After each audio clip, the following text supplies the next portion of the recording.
¿Cómo andan? ¿Cómo les fue? Ya que no nos vimos más después del... Yo tuve problemas de conexión, profe, me empezó a desesperar y ya mi parcial era cualquier cosa. Chicos, a ver, antes de arrancar, traten de, a ver, puede pasar que tengan mala suerte, que justo en ese momento, pero en general ustedes saben dónde tienen buena o mala conexión y acuérdense, uno porque es requisito, tengan a mano siempre una compu y el celular. No es necesario que sea propia, pero no es algo que no puedan tener acceso hoy, digamos. A mí también me pasa, o sea, yo le tengo que tomar dos, tres grupos y hay momentos que se corta internet, es así, es la Argentina. Y bueno, está, enseguida aprendí el celular, me pasó dos o tres veces. Traten de prever los que tuvieron cortes breves, o sea, nosotros lo corregimos. Lamentablemente lo que no se puede hacer es un periodo prolongado, por eso traten de cuidar. Hubo casos, profesor, me conecto ya al celular y ya acomodamos. Uno trata de que, la idea es que ustedes rindan, no de que por problemas técnicos no puedan rendir. Igual, te cuento, aparentemente, no sé si va a ser este cuatrimestre, pero aparentemente ya se está tratando de ver si se pueden normalizar al menos los exámenes. Y en el caso particular de esta materia sería una solución, o sea, porque hay materias que son un poquito más teóricas, más de desarrollo, y por ahí uno puede manejarlas mejor vía virtual, pero yo extraño el pizarrón y poder darles bien el modelo, cómo se deriva una curva, cómo se deriva una función, o sea, me parece que es esencial, pero bueno, dentro de todo vamos haciendo lo que podemos. Bueno, vamos a comenzar. Hoy lo que vamos a ver, a modo de introducción, o sea, hoy vamos a ver un modelo que es muy importante. Acuérdense lo que yo les dije, o sea, vayan, la materia va encadenada y cada vez vamos teniendo una comprensión más global de la macroeconomía. Nosotros vimos primero un mercado de bienes sin gobierno, después le agregamos el gobierno, pero solamente nos enfocábamos en el mercado de bienes. Después, por separado, terminamos viendo cómo funciona el mercado de dinero. Lo que vamos a ver ahora, y quiero que lo vean así, es un modelo macroeconómico, uno de los modelos más utilizados. Yo no sé, bueno, a medida que lo vamos desarrollando, le voy a ir haciendo algunos comentarios. No vayan a creer, uno sale, una vez que uno aprende el ISLM, uno dice, listo, ya entiendo todo. En realidad, el modelo ISLM le faltan muchas cosas. Le falta algo esencial que lo vemos después, que es el mercado de trabajo. Pero fuera de eso, es un modelo de corto plazo y ustedes saben, esto acuérdense, los supuestos del modelo, el primer supuesto de este modelo, y el más importante, ¿no es cierto? Que es un modelo de corto plazo. Es un modelo donde los precios se mantienen rígidos. De hecho, por eso yo les recomiendo, en realidad cualquiera de los dos está muy bien, pero si me preguntan a mí, les diría que vean bien el capítulo, o sea, que lo estudien conjuntamente con el capítulo 10 y 11 de Fischer y Dornbusch.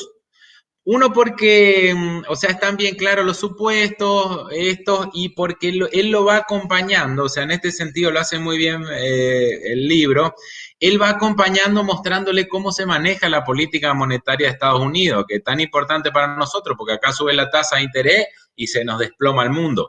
Así como en este momento no, porque estamos prácticamente en default y estamos teniendo un problema, pero el problema que tenemos hoy nosotros no lo tiene el mundo. Cuando Estados Unidos baja su tasa de interés, o sea, sale a comprar bonos y a expandir dólares al mundo, pasa el efecto completamente contrario. Entonces, está bueno para que ustedes entiendan también cómo ocurre algo.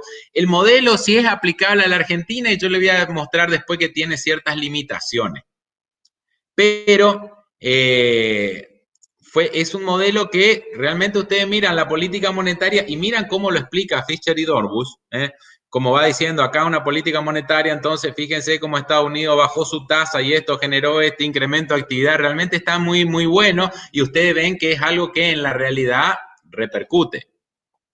Como modelo inicial para comprender la macro en forma global está muy bueno. Aparte es el modelo, yo le digo, es el primer modelo porque usted imagínense una cosa. Vamos a una síntesis y ahí ya arrancamos. Para los clásicos, la economía empieza en la oferta y la oferta crea su demanda. Bueno, a partir de ahí, y si hay desempleo es involuntario y todos los postulados clásicos que ya vimos. Aparece Keynes y revoluciona la economía, no. ¿Cuándo? Acuérdense de eso. Keynes no dijo no empecemos por la demanda. Keynes dijo, ¿cuándo hay? Espérenme un segundito.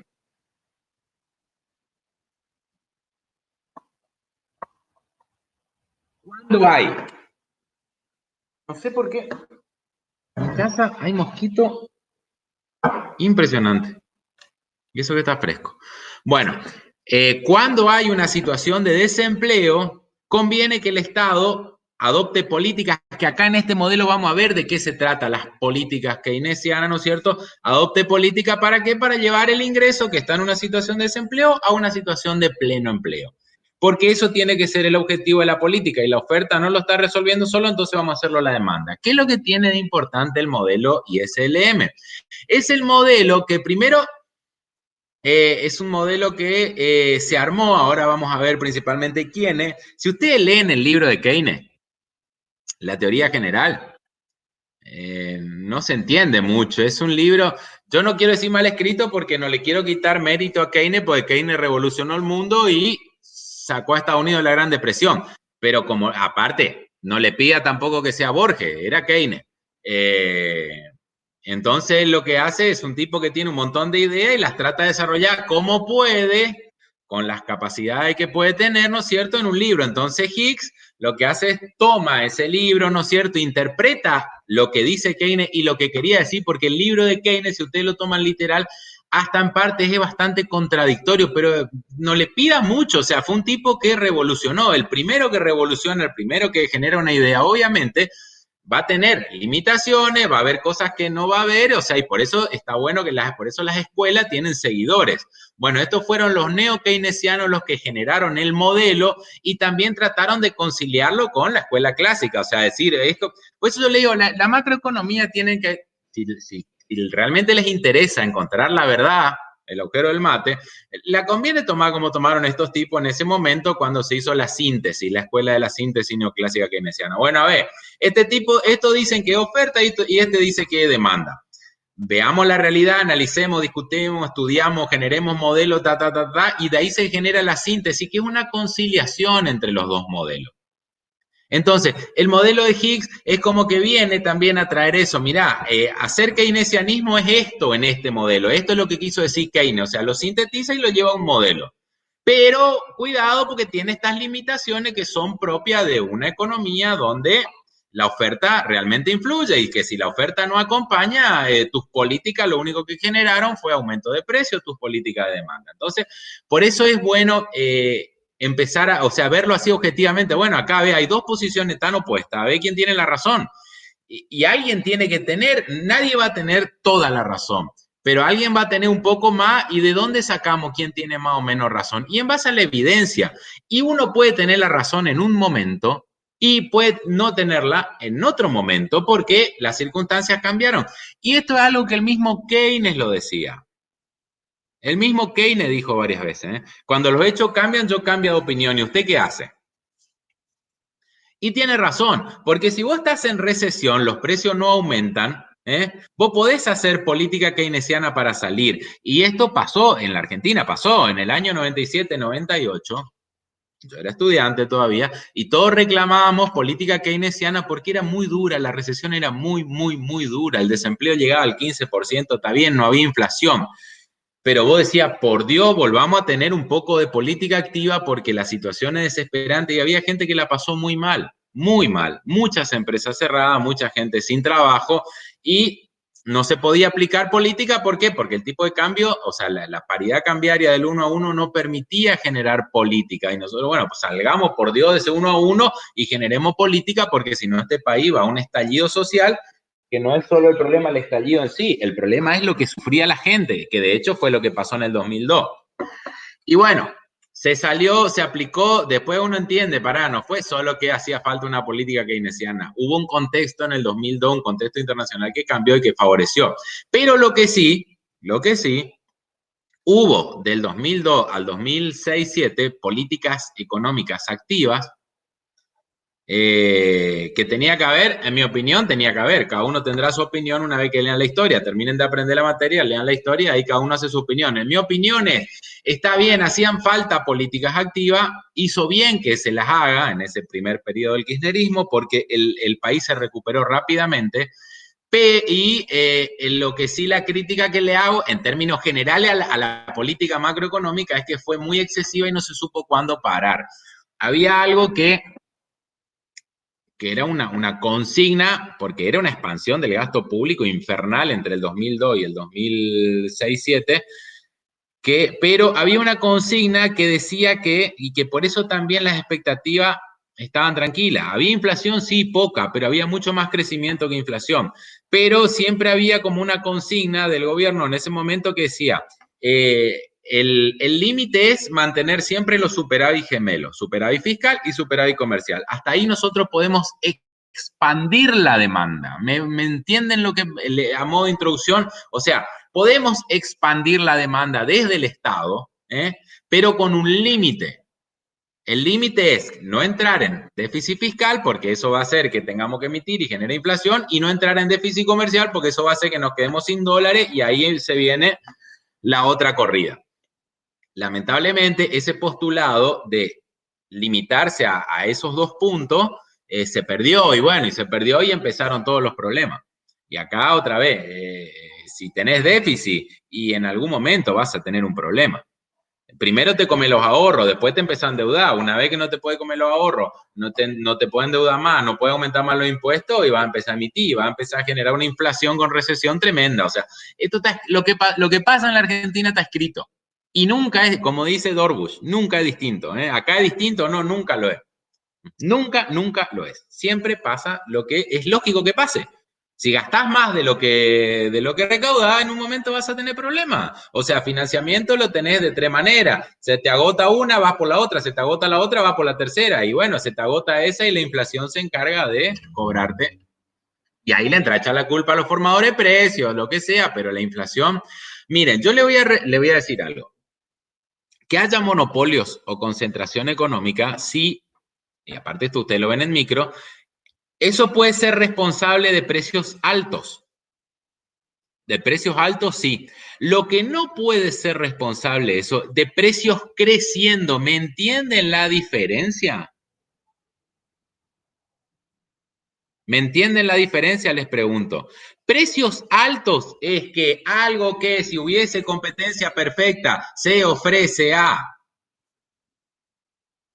Bueno, lo que quiero decir es lo siguiente. Supónganse una cosa. Hay una sola fábrica de remera. Si hubiera 20 fábricas de remera que compiten entre sí, la remera costaría 5.000 pesos. Como hay una sola y es un monopolio y tiene beneficio extraordinario, esa remera cuesta 10.000 pesos. Pero eso no es inflación. Eso no es inflación. Eso es un precio caro. Que para que haya un precio caro hay otras cosas que se dejaron de vender o tuvieron que bajar su precio. Que la remera, siendo un monopolio o siendo 20 empresas, vayan de 5 a 6 a 7 a 8 a 9, eso es inflación, esa es la gran diferencia. Una cosa es la variación de los precios y otra cosa el nivel de precio. Pueden sí los mercados concentrados generar precios altos. Lo que no pueden hacer es seguir aumentando indefinidamente porque si no hay inflación se quedan afuera del mercado. Lo aumentan hasta el límite que ustedes ya lo vieron en micro de los beneficios extraordinarios. Pero si las cosas siguen aumentando, aumentando, aumentando, el problema no es formadores de precios, el problema es un problema inflacionario, aumento generalizado de los precios.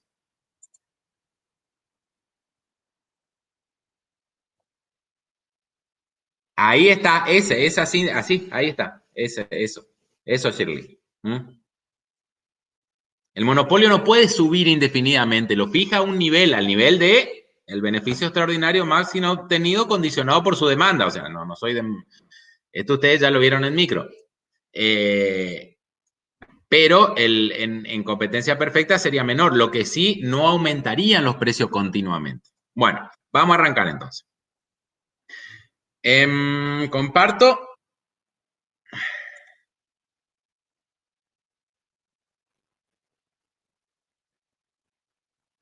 Hoy vamos a ver, espero terminar, creería que sí, y si sobra tiempo igual, quiero terminar ahí nomás. Ver solo este modelo, con Isa van a ver la parte práctica, porque realmente es un modelo muy importante, y después de este modelo le agregamos el mercado de trabajo, y le agregamos el mercado de trabajo, y después se ve ya un modelo con los 3 mercados. Entonces ahí sí tienen una visión global de la macroeconomía con sus 3 mercados. Bienes, dinero y trabajo. Bueno, como les dije, en el 37 Higgs, acuérdense que la teoría general se publicó en el 36, y en el 37 Higgs formalizó el pensamiento de Keynes, John Higgs, ¿no es cierto? Que es uno de los considerados neo-keynesianos y perteneciente a esta síntesis. Bueno, el modelo se llama, yo lo estudié como Higgs y Hansen, después le pusieron ISLM por sus curvas. Que lo que trata de hacer es eso, darle, acuérdense lo importante, o sea, un fenómeno macroeconómico vos lo tenés que poder demostrar a través de un modelo, si no estamos todos delirando, y tiene que tener variables relevantes y congruentes y seguir un determinado patrón. No exactamente, nosotros vemos funciones lineales para simplificar el modelo, pero en general tiene que responder a un patrón, que si aumenta la tasa de interés, se cae la inversión. Puede ser que un día aumente 10 y caiga 5 la inversión, otro día aumenta 2 y cae 20 la inversión, porque hay otros factores, la variable estocástica, pero tiene que responder a esa línea. Entonces, lo que hizo Higgs y Hansen fue modelizar el modelo keynesiano, valga la redundancia, ¿no es cierto? ¿Por qué se usa este modelo? Por lo que le dije, un modelo que lo van a entender y entiéndanlo, porque es muy sencillo y le explica cosas muy importantes. Lo que pasa es que cuando a veces es tan sencillo y tan convincente, uno cree, bueno, con este modelo explico todo. Yo les voy a dar después las limitaciones que tiene el modelo. Bueno, el modelo les dije, acá empiecen a prestar atención. Confluye el mercado de bienes por un lado y el mercado de dinero. Vamos a arrancar por cómo volcamos el mercado de bienes tal cual nosotros lo estudiamos, simplemente le agregamos una variable tal cual nosotros lo estudiamos, ¿no es cierto?, a este modelo, que en realidad es la suma de los dos. Bueno, acá lo primero es que la inversión, que yo ya les había dicho, la aclaramos varias veces, cuidado que esto es para empezar, la inversión no es autónoma en sí, en la realidad. La inversión depende de un montón de factores, o sea, los empresarios no están en un termo y dicen voy a invertir 20 y después se cayó el mundo, vino una pandemia, yo dije que iba a invertir 20, voy a invertir 20, no. Si yo estoy si yo soy dueño de Netflix, en vez de 20 voy a invertir 40 porque voy a tener un montón de gente pudiendo comprar mi producto. Si yo soy despegar.com y iba a invertir 20, voy a invertir 2, o no invierto nada porque no va a viajar nadie y voy a perder un montón de plata. O sea, la inversión se maneja en base a expectativas y también se maneja en base a la tasa de interés, que es lo que incorpora el modelo, que ya lo hablamos. Si la tasa de interés sube, a mí no me conviene invertir. ¿Por qué? Porque si tengo que sacar un crédito para invertir, el costo del crédito se me encarece mucho. La inversión tiene que ser muy rentable. Solo las más rentables van a quedar. En cambio, si yo lo hago con plata propia, tiene que ser muy buena la inversión también, muy buena la inversión también, porque si no a mí me conviene con esa plata que tengo mía, pues yo ¿para qué invierto? Para ganar plata, no invierto enamorado. Sí, uno se enamora de su idea, pero si yo veo que a plazo fijo me da más plata, yo abandono mi idea para otro momento. Yo invierto la plata entonces a plazo fijo porque el interés es mucho mayor. Entonces, la inversión es sensible a la tasa de interés. Bueno, ahí está lo que les dije. Entonces, ahora, acá, la inversión es igual a la inversión autónoma, tal cual la vimos, menos B por I. I es la tasa de interés. B muestra la sensibilidad. ¿Esto de qué va a depender la sensibilidad? Va a depender de esa economía, particularmente en ese momento, cuán sensible sea a variaciones de la tasa de interés. Y acá es una de las cosas que Ya les aclaro, porque es oportuno. Y les aclaro con el hecho en sí. En la Argentina, particularmente en Estados Unidos, sí, si ustedes leen por eso les recomiendo, lean el capítulo 10 y 11, sobre todo el 11, donde ya aplica la política, ustedes van a ver que sí, que hubo movimiento. Estados Unidos baja la tasa y el mundo prospera y las acciones suben. Estados Unidos sube la tasa y ¡pra! Tenemos un parate. Bueno, en la Argentina, la tasa de interés doméstica realmente es poco relevante y esto es una discusión. Hay un paper de Martín Redrado muy, muy interesante sobre el manejo. Háganme acordar, pero después cuando veamos más avanzado. Si no le acumulo papeles, pero lo que le paso vale la pena leer. Bueno, hay un paper muy interesante de Martín Redrado que él hizo sobre su experiencia en el manejo del Banco Central. Fue presidente del Banco Central.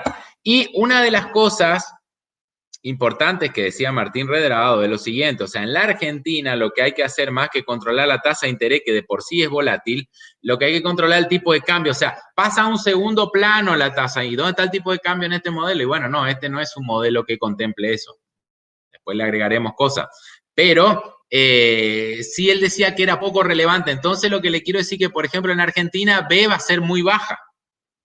¿Y dónde quedó demostrado esto? En los primeros año 2016 hubo un acomodamiento, hubo una leve recesión, pero poca, y 2017 ya hubo una recuperación económica. El tema es así.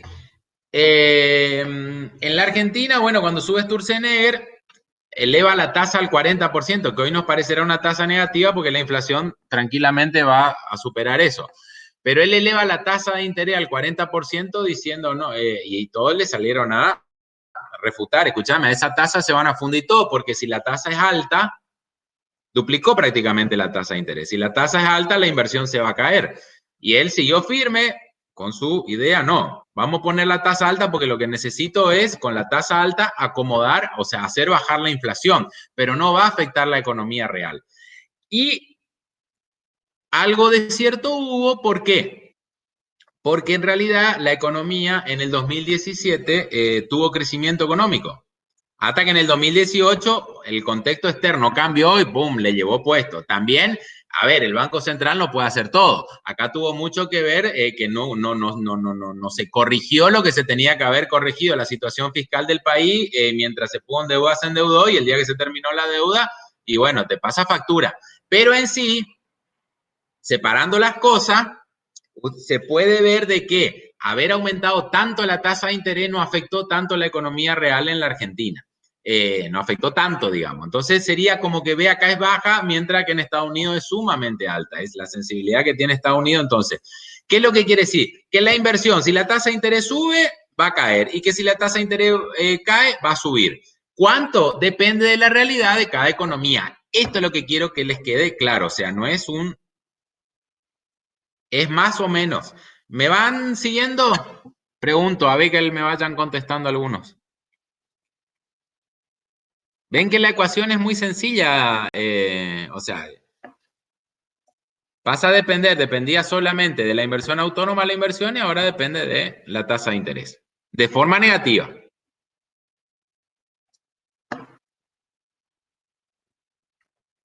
Buenísimo, seguimos entonces.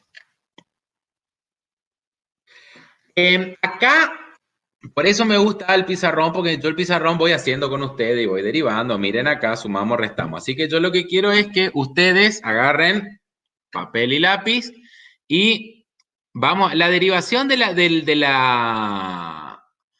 función es muy sencilla. No, ahora van a ver. Así que agarren y vamos a ir haciéndola de a poco. Y quiero que todos la vayan siguiendo. No es. Lo que van a hacer es reescribir de otra manera la función de demanda agregada del mercado de bienes, o sea, la igualdad del mercado de bienes, ¿no es cierto?, para poder adaptarla a este nuevo modelo. Pero seguimos en el mismo modelo, así que si entendieron el modelo del mercado de bienes, acá no van a tener ningún inconveniente. Bueno, ahora yo voy a ir despacito, cualquier cosita, ustedes me van interrumpiendo, pero quiero que aprendan porque esta es la mitad del modelo, esta derivación es la mitad del modelo. Entonces, si saben esta mitad y la otra mitad es más sencilla. Esta es la parte de bienes, la otra mitad que falta es la de dinero, así que si entienden esta, ya no van a tener mucho inconveniente. Bueno, demanda agregada. Yo les pregunto algo, yo paso el cursor encima y ustedes ven.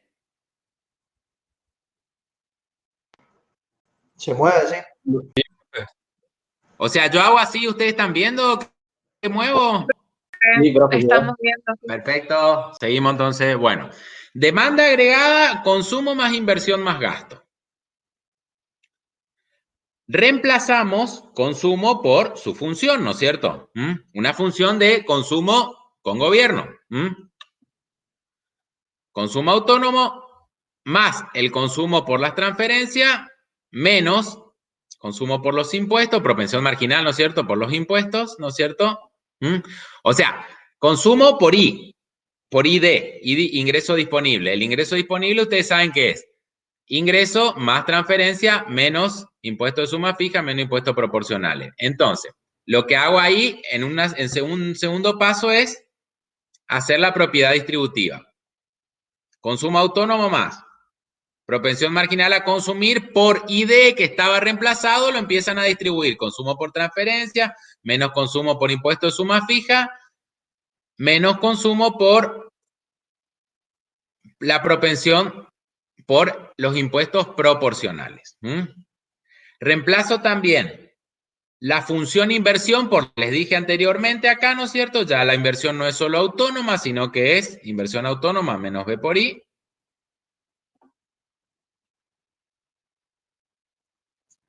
Inversión autónoma menos B por I, más gasto, que el gasto sigue siendo autónomo. Bueno.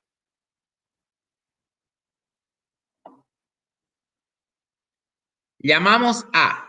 A es la función constante donde sumamos todas las variables autónomas. Consumo autónomo sabemos que es constante. Propensión por las transferencias también, o sea, las transferencias son una variable autónoma y la propensión marginal a consumir por ese nivel de transferencia también es autónoma, menos consumo por impuesto autónomo,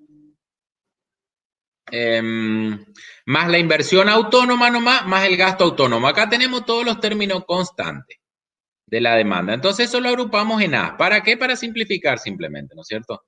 Más C por 1 menos T por ingreso. Menos B por I, que es la sensibilidad que tiene a la tasa de interés. Hasta acá ni un problema, ¿no es cierto? ¿Cómo vamos hasta ahí? Todo perfecto, profe. Perfecto, vamos. Bueno.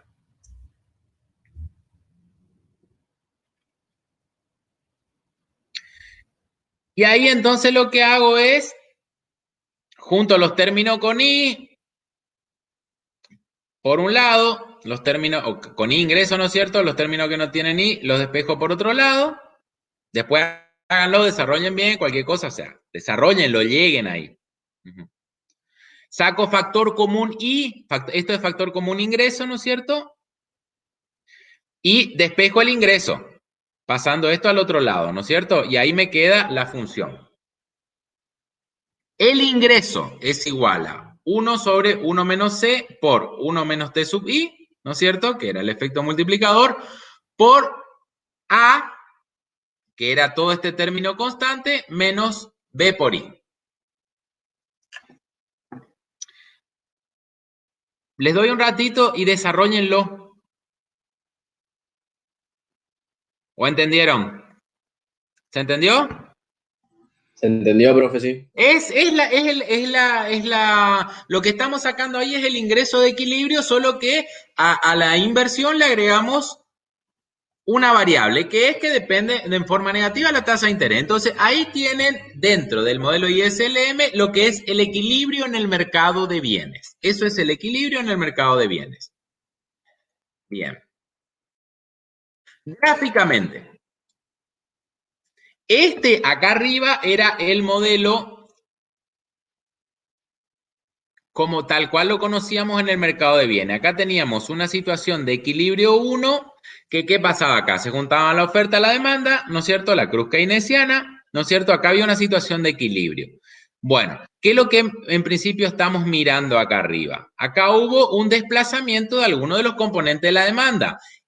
Acuérdense que en este modelo nosotros no habíamos visto la tasa de interés. ¿Por qué? Porque este modelo no me lo refleja, me refleja solamente el movimiento en el mercado de bienes y la tasa de interés estaba en el mercado de dinero. Bueno, fíjense, pero ¿qué es lo que provoca? Acá no me importa qué, yo sé que acá aumentó la inversión. Bajó la tasa de interés, aumentó la inversión. Eso es lo que me está reflejando este fenómeno. Acá ustedes ya saben entonces que voy a tener un desplazamiento de la demanda y un ingreso de equilibrio mayor, ¿sí? En vez de ser el equilibrio 1, va a ser el ingreso de equilibrio I2. Mayor cantidad de bienes demandados, mayor cantidad de bienes ofrecidos, ¿no es cierto? ¿Por qué se generó esto? Porque uno de los componentes, la inversión, subió. Entonces, la variación de alguno de los componentes autónomos me genera un desplazamiento en el mercado de bienes, esto ya lo habíamos visto. Ahora vamos acá abajo, que es la derivación en el modelo IS, y acá es la primera curva, son dos curvas el modelo IS, acá vamos a ver la primera. ¿Qué es lo que pasa? Por esto es una derivación, fíjense, este es el mismo nivel de ingreso de equilibrio, I1. Este punto acá, equilibrio 1, es este mismo punto, pero mirado en otro gráfico. Acá sí nosotros introducimos la tasa de interés. Acá tenemos un determinado nivel de tasa de interés. 5, si quieren, para darle un ejemplo numérico. Entonces, en este punto nosotros tenemos, y hasta acá solo podemos tener un punto, en este punto nosotros tenemos que a determinada tasa de interés, el ingreso de equilibrio va a ser tanto, que ese ingreso proviene de esta demanda con esta oferta. Hasta ahí estamos, ¿no es cierto? Bueno, ¿qué es lo que pasó? Hubo una política de baja de tasa de interés. La tasa de interés pasó del 5% al 4% o del 40% al 20%. Entonces, como me muestra el modelo en la función de inversión, si yo subo la tasa, cae la inversión. Si yo bajo la tasa, obviamente sube la inversión porque el negativo es menor. Entonces, como acá yo bajé la tasa, lo que tengo es una expansión del ingreso. O sea, el ingreso pasó de I1 a I2. Entonces, a ese nuevo nivel de tasa de interés más bajo, tengo un nuevo ingreso de equilibrio mayor, que se ve reflejado que es la derivación de este ingreso de equilibrio del mercado de bienes. Y ahí con 2 puntos, porque trabajamos, ¿no es cierto?, con funciones lineales, con 2 puntos nosotros trazamos la pendiente IS.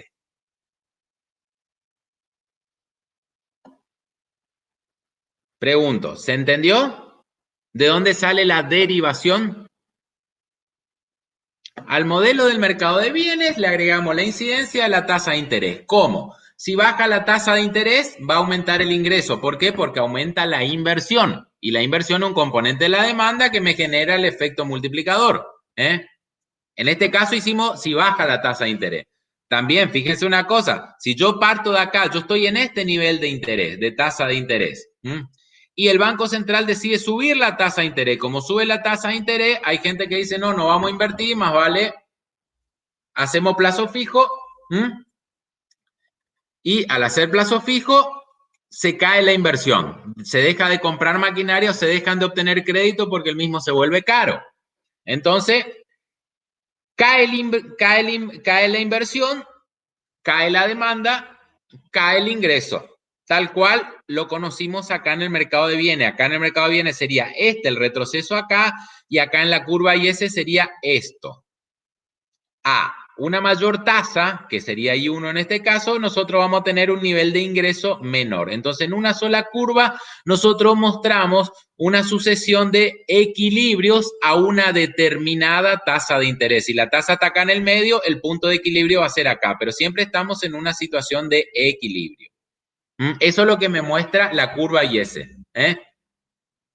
El equilibrio del mercado de bienes ante distintos cambios en la tasa de interés. ¿Se entendió? Sí, profe. Perfecto, ese me gusta. Si entienden esto, el otro es más fácil. Aparte es un modelo... A ver, primero, o sea, acá estamos volcando a un modelo un poquito más grande, ¿no es cierto? Lo que ya aprendimos. Fíjense que ninguno de los fundamentos ni las limitaciones se contrarían. Y seguimos con un supuesto. Acá no hay aumento de precio. No es menor el supuesto, si no, no se cumple. Entonces, por eso te dice, por eso le digo, tengan cuidado, estamos hablando de un modelo de corto plazo. Bueno, entonces, la curva, y ese es el conjunto de pares de puntos y de ingreso, ¿no es cierto? Y mayúscula, y tasa de interés y minúscula, que satisfacen la condición de equilibrio en el mercado de bienes.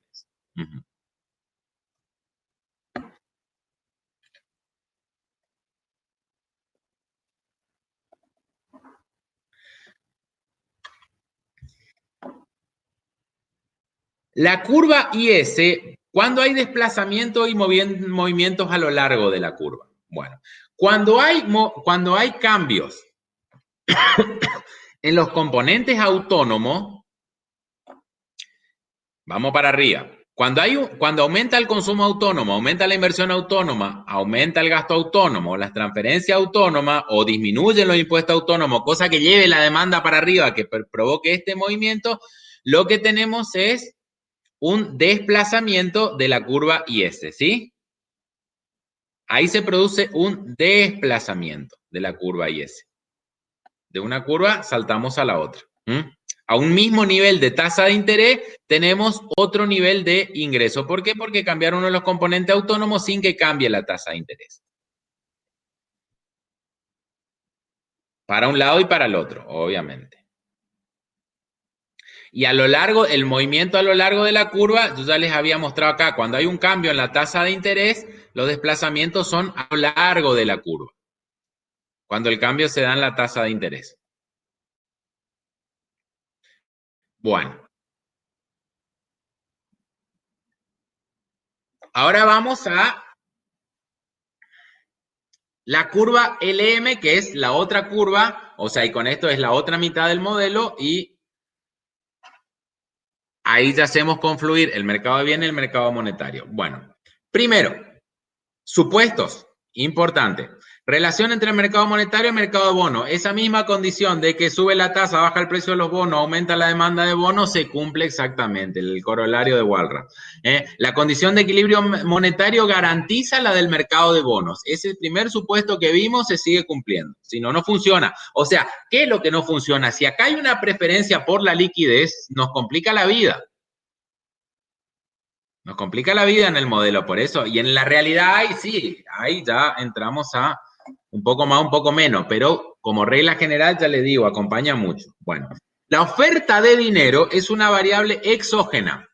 Esto en realidad funciona así, pero decirle exógena es como que, yo pongo la plata que quiero. Obviamente que el Banco Central, el Copom, ¿no es cierto? El Comité de Política Monetaria lo que hace es poner o quitar la cantidad de dinero en base a lo que quiere, a lo que espera de la economía. O sea, ¿qué es lo que espera un Banco Central de la economía? Que la inflación sea baja o que no existe inflación, pero que también haya crecimiento. Entonces ahí va regulando la cantidad de dinero, ¿no es cierto? Por lo general se sigue la regla de Taylor o meta de inflación o meta de agregado monetario, hay varios, pero o sea, no es que lo que se le ocurre de que haya dinero, es bueno. Pero es una variable, lo que es importante, que no sale del modelo, no sale, no es endógena, es exógena. El Banco Central es el que va a condicionar la cantidad de dinero. Eso es lo que quiere decir.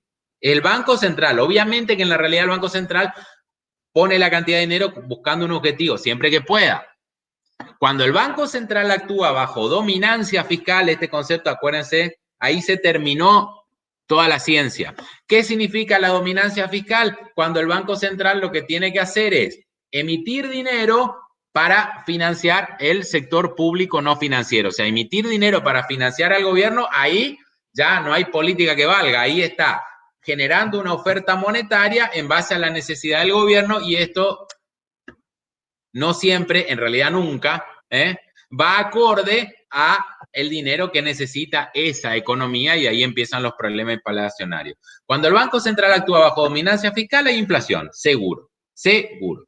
¿Por qué? Porque está emitiendo más dinero de lo que crece la economía, entonces lo que no ajusta por cantidad, ajusta por precio. Y ahí empieza el problema inflacionario. Entonces ahí empieza a chuparlo, empieza a meterle VAX y a pagar una tasa de interés, pero esa emisión de LEVAX es una expectativa de emisión futura de dinero para pagarla, más con las tasas que se está pagando las LEVAX. Entonces ahí digamos que entramos en una que, por Dios, que entramos en una que es la que nos está llevando ahora a tener cada vez una tasa de inflación más alta. Bueno, y el nivel de precio está exógenamente determinado, o sea, por eso es de corto plazo el modelo, acá no aumenta, o sea, ninguna de estas políticas que vemos, o sea, ninguno de estos movimientos va a generar un cambio en el nivel de precio. Por eso es importante que ustedes consideren esto. Yo no sé por qué siempre me aparece esta rayita y siempre la quito y siempre me vuelve a aparecer. No sé ni de dónde salió.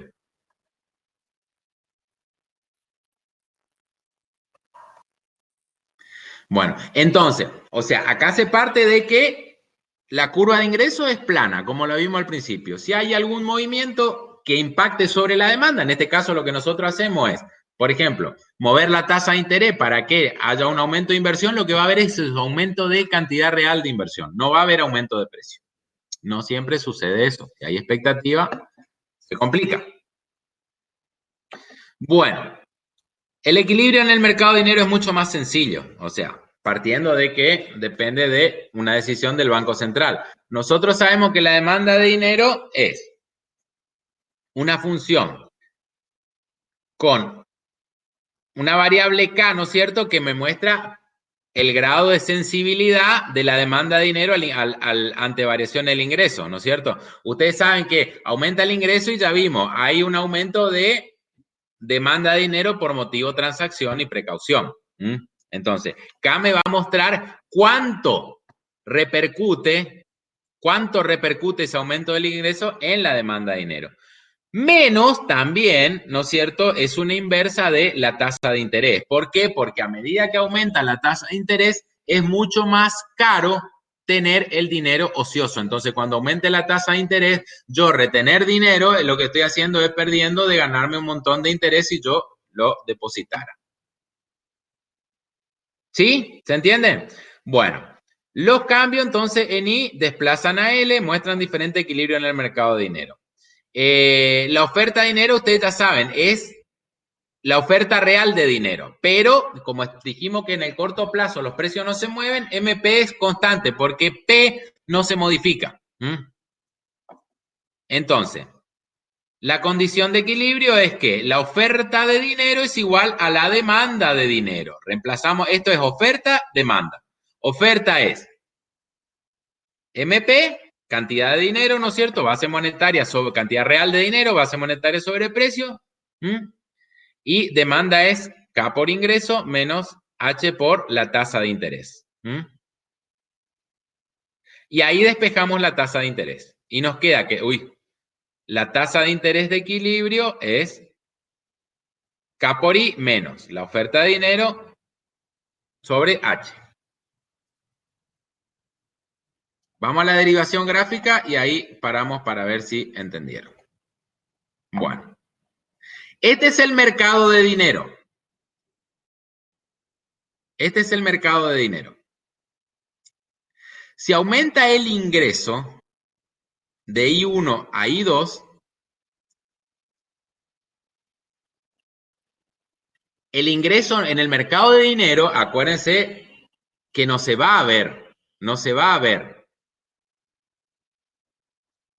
El mercado de dinero lo que me mostraba era oferta y demanda de dinero, este modelo, ¿no es cierto? Lo que sí nosotros sabemos es que si aumenta el ingreso de I1 a I2, en donde sea, L se desplaza hacia arriba. Presten bien atención a esto. L se va a desplazar. La demanda de dinero se desplaza por lo que acabamos de ver, porque aumenta el motivo de transacción, entonces hay una mayor demanda de dinero.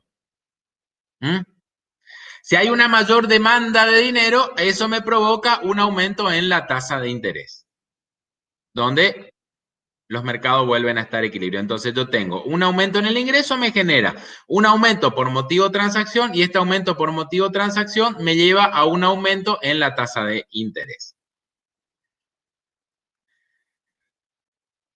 La pendiente dependerá de la sensibilidad, obviamente. Más aplanada, más pronunciada. Entonces, fíjense, ahora sí, acá ese comportamiento lo derivamos a el modelo ISLM. Nosotros estábamos la función, como van a ver, nosotros estábamos en este punto. Punto de equilibrio 1 a este nivel de ingreso. Hubo un aumento del ingreso de I1 a I2. Eso me provocó un aumento de la demanda de dinero por motivo de transacción que me provocó que aumente la tasa de interés y me lleva a que el ingreso de equilibrio I2 se da con una situación de una tasa de interés I2 mayor que I1. Si fuera más alta va a ser más va a tender a ser más vertical. Esto va a ser más. Epa, eso no quería hacer. Ahí. Va a ser, si la tasa de interés, mientras más sensible sea, más vertical va a tender a ser la tasa, la pendiente y LM. Que me muestra el equilibrio del mercado de dinero ante un nivel de ingreso dado y una tasa de interés dada.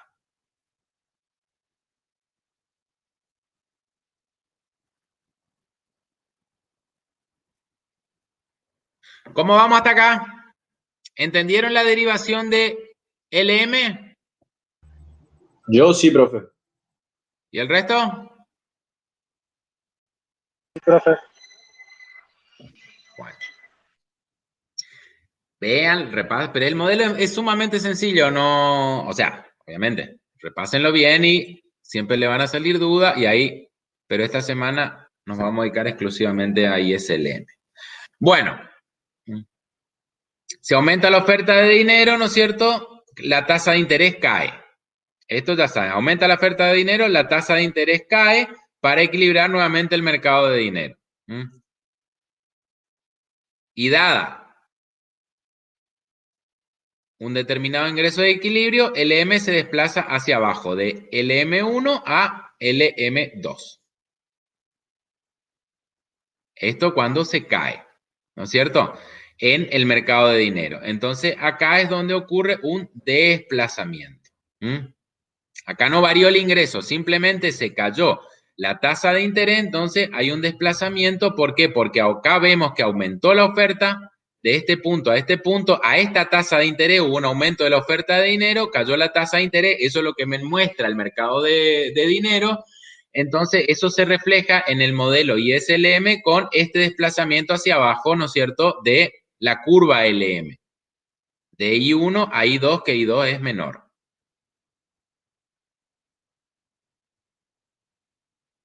Desplazamiento, entonces, cualquier factor que dada la tasa de interés y el ingreso modifique la oferta de dinero, la oferta de dinero desplaza LM, ¿no es cierto? A la derecha y abajo cuando aumenta. Cuando va a producir esto, compra divisa, aumenta la base monetaria. Compra bono, aumenta la base monetaria. Baja el canje, que genera mayor crédito, ¿no es cierto? Y aumenta la creación secundaria de dinero también. Aumenta la oferta monetaria. O baja la tasa de redescuento, aumenta los redescuentos, ¿no es cierto? Y a la izquierda con el efecto contrario. Bueno, y acá llegamos entonces, fíjense, brevemente les muestro, acá teníamos la derivación, fíjense que, ¿cuáles son los ejes de coordenadas de LM? Era la tasa de interés dada y el ingreso de equilibrio dado. ¿Cuánto es el mercado de dinero a ese equilibrio y a esa tasa de interés? Eso es lo que les mostré acá. Y en el mercado de dinero, en el mercado de bienes les había mostrado lo mismo con esta derivación. A un nivel de ingreso de equilibrio con una tasa de equilibrio dada, este era el ingreso de equilibrio del mercado de bienes. A esta tasa dada, este era el ingreso de equilibrio y acá tenía la derivación. También me combina tasa de interés con ingreso de equilibrio. Entonces ahora vamos. Este es el equilibrio del mercado. ¿Cuándo? Como todo equilibrio.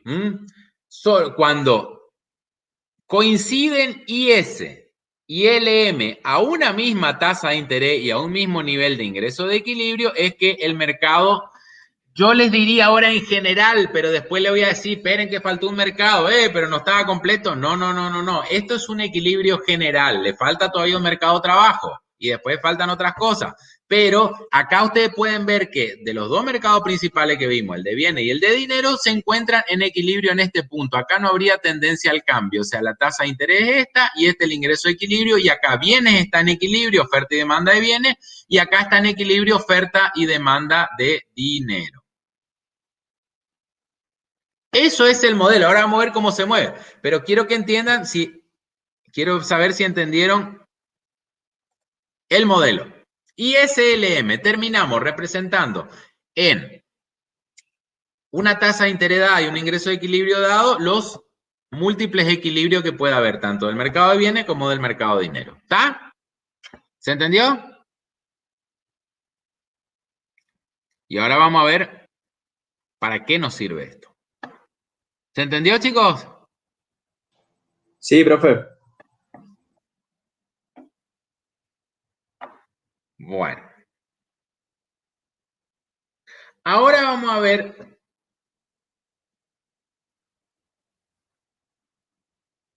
Déjenme ver. Así yo les oriento un poquitito.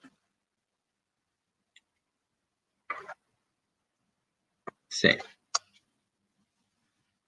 Ahora vamos a ir al capítulo 11, vendría a ser de Fisher y Dorbush, ¿no es cierto? Política monetaria y fiscal. Y acá yo les digo, o sea, una vez que terminen de ver bien la presentación y entiendan la regla general, estúdienlo con este capítulo porque les va mostrando cómo lo va haciendo Estados Unidos y cómo se refleja en el modelo. Y digamos que lo mejor que nosotros podemos ver en la vida es de que la realidad se refleja en el modelo que nosotros defendemos o que creemos que es cierto.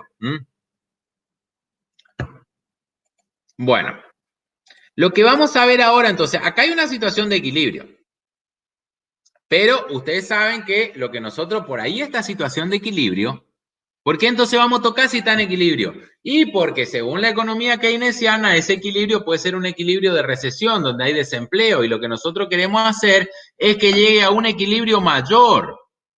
¿Por qué mayor? Porque a mayor ingreso de equilibrio hay menor desocupación, y el flagelo de Keynes, lo que le preocupaba a Keynes era la desocupación. Bueno, ¿qué es lo que vamos a hacer entonces para alterar ese ingreso de equilibrio? Vamos a hacer política económica. Acá empiezan a ver ustedes lo que es hacer política económica. Hay dos tipos de políticas económicas que podemos realizar, o sea, dos grandes grupos. Vamos despacito con esto.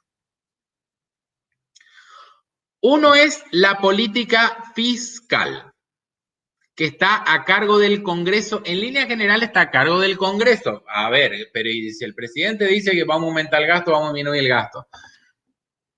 Es un tema menor. Lo que pasa es que, ¿dónde se fija el gasto público? En el presupuesto. Ustedes lo van a ver conmigo el año que viene, por eso no le voy a recargar mucho las tintas, pero lo van a ver bien visto conmigo en finanzas públicas. ¿Quién modifica el gasto público para que aumente la demanda y aumente el ingreso? El Congreso. ¿Por qué? Porque el gasto público tiene que estar establecido en un presupuesto y el presupuesto lo aprueba el Congreso. Lo mismo que las transferencias. Hay un 1% de la coparticipación que queda para como aportes, como ATNs, aportes del Tesoro Nacional, que eso es ante situación de emergencia, el Ministerio del Interior teóricamente con eso va salvando, pero es muy poco lo que en principio está en liberalidad para que el Ejecutivo lo haga. El Congreso, o sea, la cosa funciona así. El Poder Ejecutivo realiza su cuenta, ¿no es cierto?, de ingresos-gastos, ¿no es cierto?, su presupuesto, donde vuelcan un cuerpo, ¿no es cierto?, todos los ingresos que va a tener, el gasto que va a tener en el año, y lo somete a aprobación del Poder Legislativo. Tiene su origen en Cámara de Diputados, no está escrito en ningún lado, pero se empieza por ahí porque la Cámara de Diputados son los representantes del pueblo y después pasa el de las provincias, ¿no es cierto? Entonces ahí analizan, ¿no? Este gasto es mucho o poco, en general se termina siempre aprobando. ¿Qué es lo que pasa? Casi siempre cuando se aprueba el presupuesto también se aprueba, como nosotros vivimos de emergencia, ante la emergencia se le aprueban facultades extraordinarias para modificar las partidas al jefe de gabinete en realidad. Se le modifican, se le aprueban facultades extraordinarias, entonces ahí termina aumentando, disminuyendo el gasto de un lado al otro. Pero eso disminuye, aumenta el gasto de un sector. Teóricamente, para aumentar una partida tiene que disminuir la otra, no se puede salir del presupuesto. No se puede salir del presupuesto. Si yo voy a aumentar en vivienda, tengo que bajar en salud. Y si voy a aumentar en educación, tengo que bajar en transporte. Y así. Esa es la facultad extraordinaria que tiene para modificar. Pero el nivel de gasto global es el Congreso el que lo fija. Igual que las transferencias. Igual que la presión tributaria. Los impuestos los crea el Congreso. No se pueden crear. No me vayan a decir nunca, porque me duele, si me llegan a decir, el presidente puso un impuesto. No puede poner nunca. Eso es de la dictadura. Y yo estoy podrido que me hablen de la dictadura. Entonces, en la dictadura se sacaban decretos, leyes, se modificaban. Bueno, acá, los impuestos, según la Constitución, tienen su origen en el Congreso. Y siguen por el principio de la legalidad. Si no hay ley, no hay impuesto que valga. Obviamente, ¿y qué tiene que ver los impuestos si me habló el gasto? Lo que pasa que, fíjense que el impuesto opera negativamente en la demanda agregada. Esto ya lo vimos en el modelo. Lo que hace el impuesto es disminuirme la demanda agregada. Disminuirme el consumo, acuérdense. A mayor impuesto, menos yo destinado al consumo. Por ende, mi demanda disminuye mi ingreso. Si yo bajo los impuestos, aumenta. Genera el efecto similar al aumento del gasto público de las transferencias. Bueno. Todo eso, la política fiscal, este es el segundo punto que tienen que tener en cuenta. La política fiscal,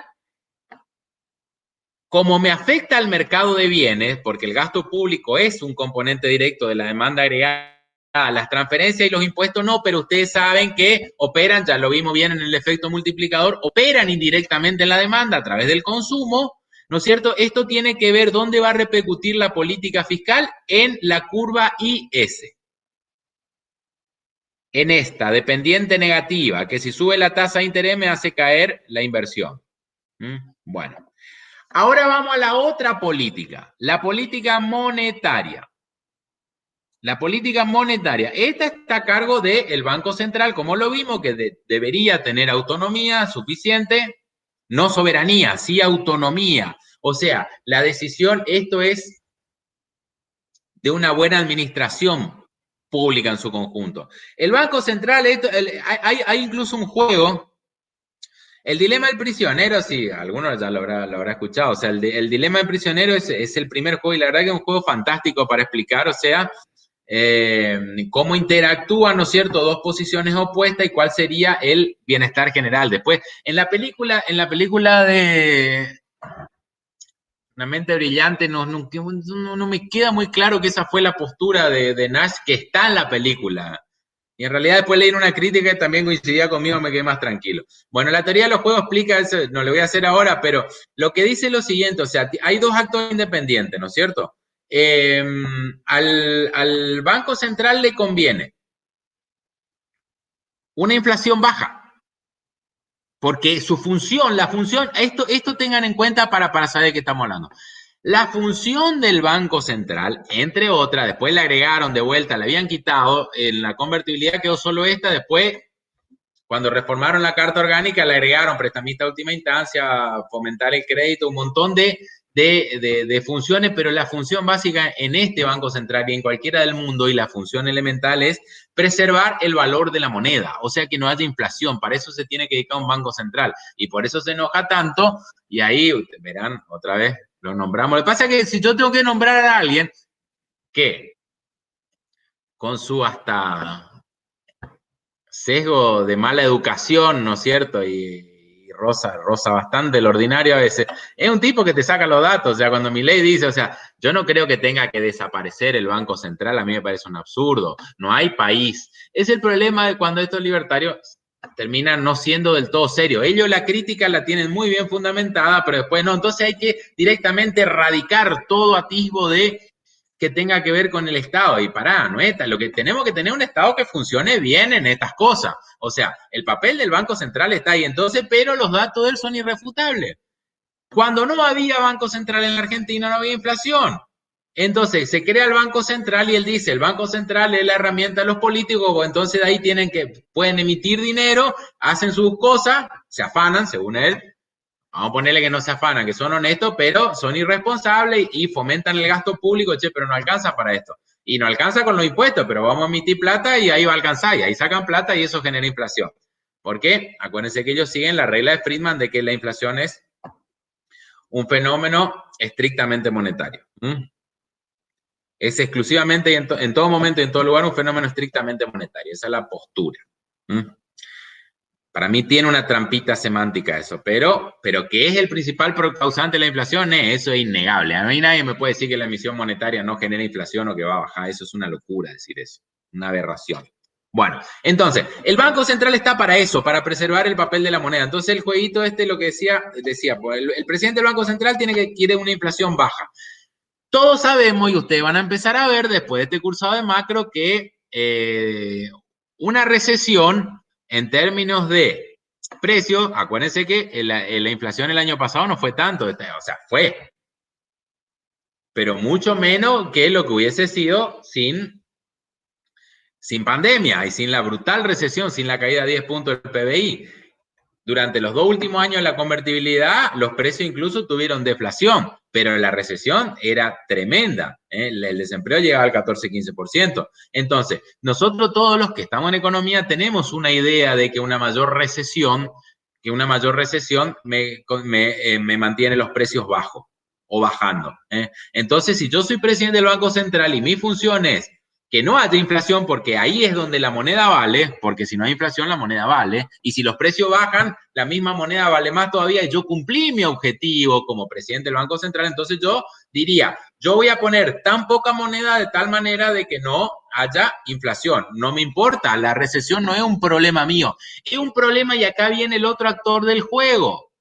Acá viene el otro actor del juego, que es el ministro de Economía. Que al ministro de Economía, ¿cuál es el objetivo del ministro de Economía? Su función es que la economía crezca. Entonces dice, no, voy a pasar el bronce si la economía crece. Y el del Banco Central dice, a mí no me importa si la economía crece o no, yo voy a pasar el bronce si el dinero tiene estabilidad, si conserva su valor, si la gente puede guardar el peso abajo del colchón y dentro de 5 años sigue valiendo, puede comprar la misma cantidad de cosas. Bueno, entonces, ahí el juego muestra cómo interactúan los dos. Entonces uno dice, no, yo quiero poca plata, no me importa si hay recesión, sí, pero que la plata valga. Y el otro dice, no, a mí no me importa si hay un poco de inflación, lo que yo necesito es crecimiento económico. Y bueno, ahí viene, por eso es importante la independencia de los dos, o sea, que operen, pero que se pongan de acuerdo y que interactúen y que discutan y que se sienten y que tengan reunión y bueno, sí, está bien, pero mucha recesión vuela al país por los aires, ¿viste? Y mucha inflación también, bueno, a ver cuánto, bueno, entonces aumentan tanto y como se supone que son técnicos que saben del tema, ¿no es cierto? O sea, un ministro de Economía por lo general viene siendo hace muchos años un licenciado en Economía que estudió la parte del mercado de bienes y del mercado de dinero. Y un presidente de Banco Central ni hablar. Entonces son tipos que se pueden poner de acuerdo. Por ahí no en la última calibración, pero que más o menos, bueno, los dos tienen que tener claro esto. A ver, el país tiene que crecer y tiene que crecer con la menor inflación posible. Así que sobre eso, sentémonos en la mesa y vayamos sacando cuenta de cuánto tiene que ser la tasa de interés, cuánto la emisión monetaria. Sí, yo te emito, pero vos para un poco y controla tu déficit. Sí, bueno, y ahí van. Las peleas entre el ministro de Economía y el presidente del Banco Central en la Argentina son épicas. Pero son, aparte, para los que le interesa esto, ya le digo, fueron realmente ponerse a mirar, fueron muy interesantes. La pelea de Cavallo con Pedro Pou, por Dios. Las peleas de Zurruil, Concepción Vázquez, Alfredo Concepción Vázquez se llamaba el presidente del Banco Central en la época de... En realidad, el que primero empieza a pelear con Concepción Vázquez era Grispo, el primer ministro Alfonsín. Después Zurruil no se ponían nunca, acuerdo, decía que era muy desprolijo. Y ahí vino Previs, un tipo que van a escuchar hablar, que fue muy reconocido, el fundador de la CEPAL, y él venía, en ese momento era el oráculo que en los 80 de la economía latinoamericana, un estructuralista muy formado, digamos, y vino y se fue asesor del Banco Central, y ahí era una pelea, y claro, ¿quién tenía la autoridad para discutir la Previ? Pero la verdad que la inflación era un problema importante en la década del 80. Pero no se quería aplicar la solución monetarista, porque no se veía que el ajuste era tan grande que se tenía que hacer que no era compatible con la nueva democracia. Bueno, en la época de Cavallo también, primero se llevaban feliz, o sea, habían quitado, yo no me acuerdo quién era el anterior a Pedro Pou, pero ese sí, Cavallo lo hizo echar, Y después sí, lo pone a Pedro Pau, pues más o menos se conocían, pero después lo hace echar cuando él vuelve de ministro en el 2001 porque dice, en realidad acá Pedro Pau si hubiese manejado mejor la tasa de interés, la recesión no hubiese sido tan dura y no hubiese habido que devaluar. Y bueno, pero existe una pelea porque los dos tienen objetivos no distintos. Teóricamente el objetivo debería ser compatible. Mucho crecimiento a baja inflación. Lo que pasa es que al hacer política para lograr una cosa, como el daño colateral le pega a la otra. Bueno, así que política fiscal la hace el Congreso, digamos, el gobierno en sí. Y la política monetaria el Banco Central. Y ahí vamos yendo. ¿En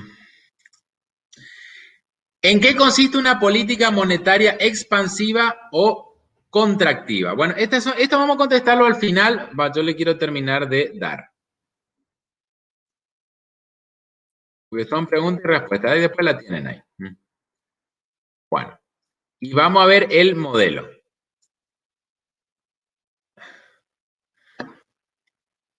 Esperen que yo quiero ver si tengo acá un gráfico. Sí, vamos a verlo con gráfico porque si no... No, antes de combinación de política.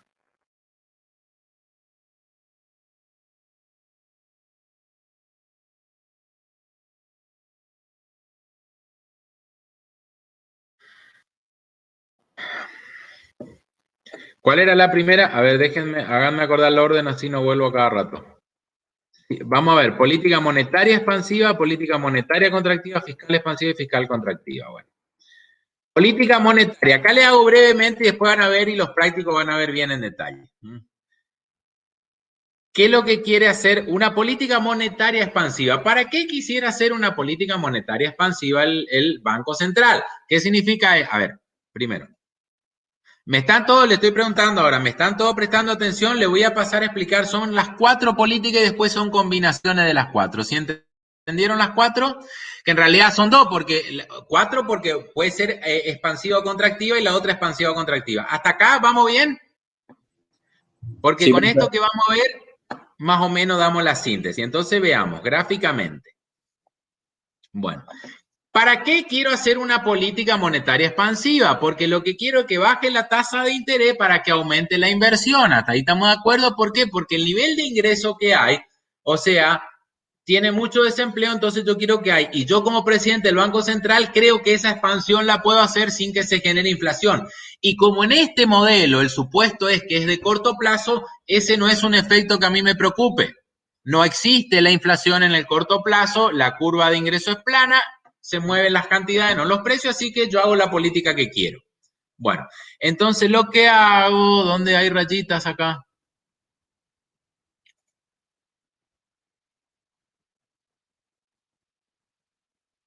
Ayúdenme ustedes que... ¿Dónde saco una rayita? Quiero poner. Ahí en el de formas, ¿no, profe? Insertar formas. Forma, perfecto.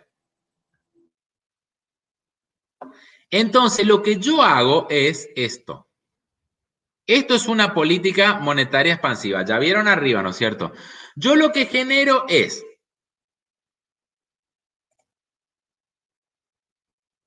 Voy a perder mucho tiempo cambiándole color. Lo que hago, esto es LM2. Tengan en cuenta, ¿no es cierto? ¿Qué es lo que yo hice? Por cualquiera de los mecanismos que ustedes ya conocen, yo expandí la cantidad. ¿Qué me están preguntando ahí? Yo expandí la cantidad de dinero. Ustedes saben que si yo expando la cantidad de dinero, pónganle usted acá, háganlo en lápiz, ¿no es cierto? En una hoja. Acá la tasa de interés se cayó. Expandí la cantidad de dinero, aumentó la oferta de dinero, cayó la tasa de interés para llegar al equilibrio, para mantener en el equilibrio el mercado de dinero, ¿no es cierto? Y lo que generé es un aumento de la inversión porque cayó la tasa de interés. ¿Dónde está? Esto es importante que usted entienda. ¿Dónde está el mecanismo de transmisión? ¿Por qué te aumenta el mercado? ¿Por qué te aumenta el ingreso si lo que moviste es el mercado monetario? Pongan en signos. Aumenta LM.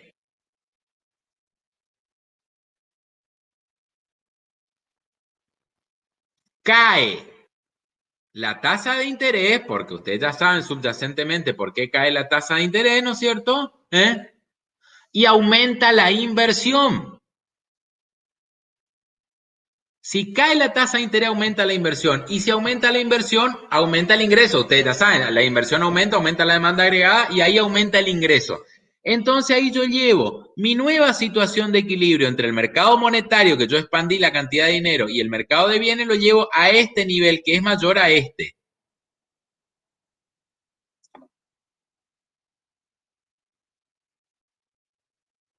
Me queda acá. Mi ingreso de equilibrio ahora no es esta rayita, sino que es esta rayita. ¿Está? Eso es una política monetaria expansiva. ¿Cómo la hice? Comprando bonos, comprando divisa, bajando la tasa de interés, otorgando mayor descuento, bajando la tasa de encaje. Cualquiera de esas que me generó mayor cantidad de dinero. Efecto en eso, ya vimos por el mercado de dinero, baja la tasa de interés. ¿Qué pasa si baja la tasa de interés? Aumenta la inversión. Y si aumenta la inversión, aumenta el ingreso. Entonces, acá está ese efecto gráficamente y analíticamente ya les dije ahí. De ahí pasa, de I1 sería esto, pasa a I2. Y la tasa de interés obviamente está más baja. Entonces este sería mi nuevo ingreso de equilibrio.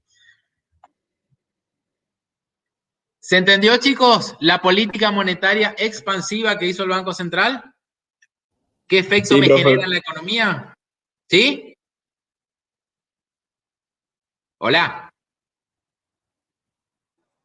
Sí, profe. Sí. Bueno, bien.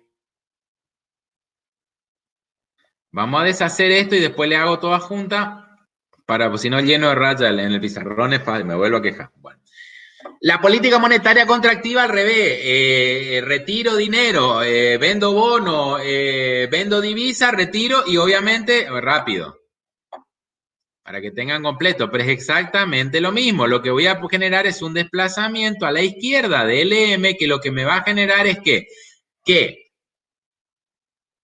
disminuir la oferta de dinero, eso hace que la demanda sea mayor que la oferta. Esto hace que la tasa de interés me equilibre el mercado, ¿no es cierto?, a una tasa mayor, y a esa tasa mayor se cayó la inversión, porque a mayor interés se cayó la inversión y por ende se me cayó el ingreso. Entonces el ingreso pasaría de acá a acá. Es exactamente, ahí tienen la política monetaria. Primero le hice la expansiva y ahora la contractiva. La expansiva me aumenta el ingreso y la contractiva me lo disminuye. ¿Por qué querría hacer esto? Y porque por ahí el ingreso de equilibrio está superando el de pleno empleo y tiende a ser inflacionario, entonces tengo que enfriar la economía, se dice. Bueno, eso es la política monetaria. Ahora la política fiscal. Primero, la política fiscal vimos que ¿dónde actúa? ¿Dónde actúa? En el mercado de bienes. Bueno, el mercado de bienes habíamos visto que es una derivación de IS. El mercado de bienes se deriva en IS, propiamente dicho. Entonces, ¿cómo sería una política fiscal expansiva? La pregunta es perfecta. El título de la canción surge de estas imágenes. Allá. Ahí está. No sé quién es. Sí, cada vez te escuchamos. ¿Quién está con micrófono? Mirando qué encima. Valentina Blanco. Ahí está. Bueno, seguimos. Entonces, vamos ahora a hacer, esa la que vimos era una política monetaria. Ahora vamos a ver la política fiscal, que en principio la hace el Congreso, ¿no es cierto?, a través de gasto público, ya le digo, modificar gasto público o transferencia en IS genera un desplazamiento, o bajar impuestos, aumentar gasto público, transferencia o bajar impuestos me genera lo mismo. Entonces, ¿pero sobre qué? Sobre el mercado de bienes. Entonces, acá lo que vamos a hacer es aumento de gasto público, la típica, que también sirve para aumento de transferencia o disminución de impuestos. Lo que me va a generar es este desplazamiento. ¿Por qué? Porque aumenta la demanda agregada. Vuelvan acá. Van a ver que lo que hicimos es esto. Aumentamos el gasto público y acá está el desplazamiento que están viendo, ¿no es cierto? Ese mismo desplazamiento yo le estoy haciendo ahora acá. ¿Ven? El mismo desplazamiento para La derecha. Bueno. ¿Qué es lo que pasa acá? Y va el mecanismo de transmisión y anótenlo. Aumenta el gasto público. Si aumenta el gasto público, ustedes saben que aumenta la demanda, aumenta el ingreso. Acá viene el punto de inflexión. ¿Cómo se combina esto? ¿Qué pasó acá? ¿Y de dónde sale eso de la tasa de interés? Y eso no se percibía en el otro. Bueno, aumentó el ingreso. ¿Qué pasa? A ver, pregunto a alguno. ¿Qué pasa en el mercado de dinero si aumenta el ingreso? Que recién lo vimos. ¿Qué pasa más que nada en la demanda de dinero? En la oferta no pasa nada. ¿Qué pasa en la demanda de dinero? Aumenta. Bien. Aumenta la demanda de dinero. Y si aumenta la demanda de dinero, ¿qué pasa con la tasa de interés?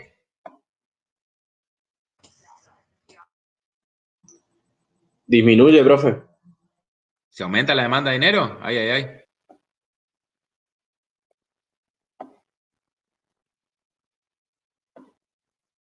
Revisen bien. Y no estoy diciendo nada nuevo, estoy diciendo exactamente lo... Aumenta la demanda de dinero. Si aumenta la demanda de dinero, ¿qué pasa con la tasa de interés? A mayor demanda ante una misma oferta, ¿qué pasa con el precio?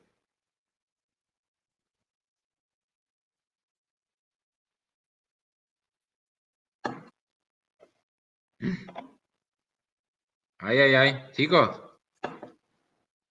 le estoy diciendo algo que ya rindieron. Ni siquiera es nuevo esto.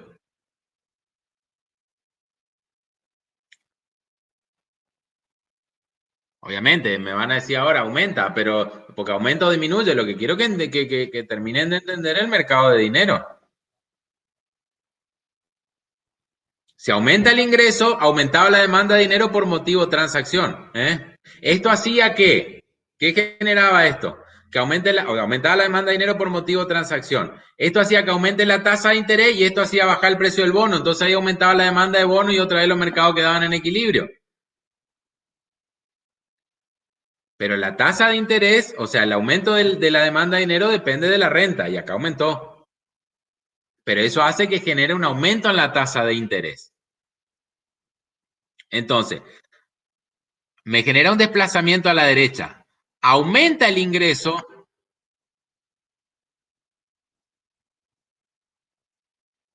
Aumenta el ingreso porque yo aumenté el gasto y esto me llevó a hacer que aumente la demanda y aumente el ingreso. Acá aumentó. Pero también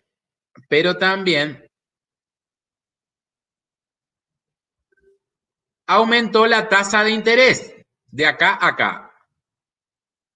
¿Y ahí qué pasa? Fíjense lo que pasa acá. Y esto es algo que nos muestra el modelo. ¿Está bien?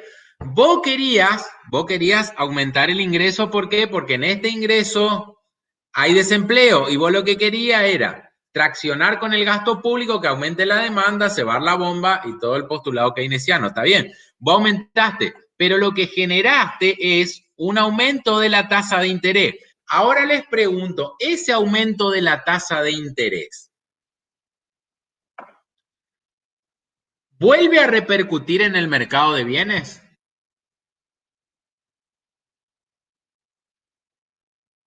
¿Qué le habíamos agregado para derivar IS? ¿Qué le habíamos agregado al mercado específicamente, le oriento? ¿Cómo, Tania? ¿Cómo vuelve a repercutir en el mercado de bienes?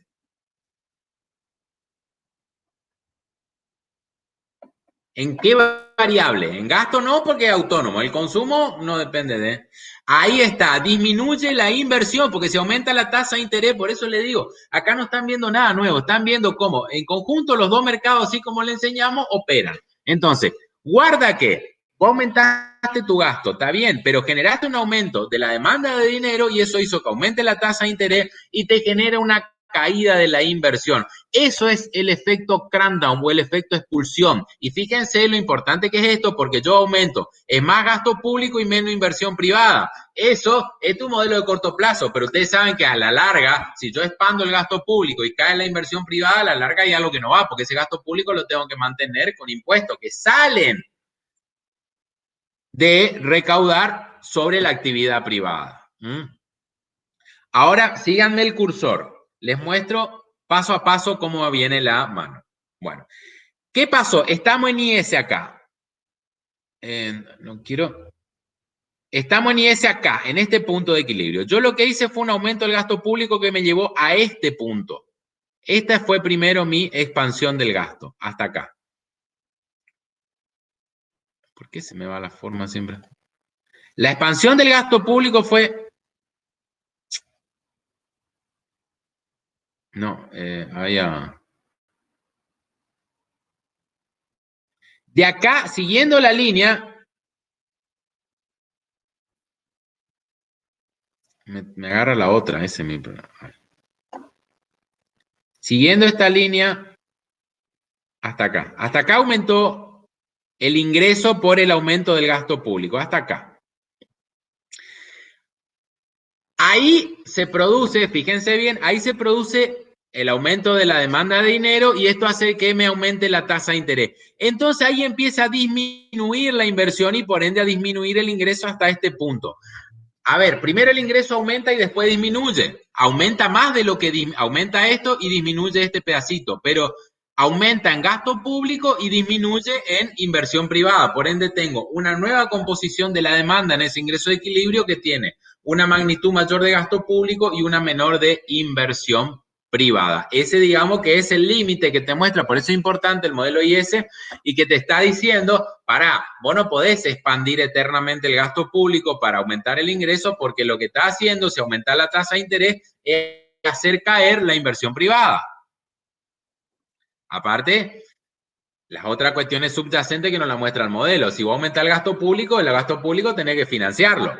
Y el financiamiento del gasto público viene con impuestos, que es lo que le dije. Si va a aumentar el gasto público y tener las cuentas equilibradas, tenés que sí o sí aumentar los impuestos, endeudarte y de cualquier manera eso lo va a pagar la actividad privada y se va a resentir. Pero en principio entonces este es el efecto. De acá a acá aumenta el gasto público, ahí aumenta la tasa de interés porque aumentó la demanda de dinero y empieza a disminuir a lo largo de la curva a medida que va aumentando la tasa de interés hasta que llega a este punto y acá el nuevo nivel de ingreso encontró su nuevo nivel de tasa de interés de equilibrio. Más gasto, menos inversión.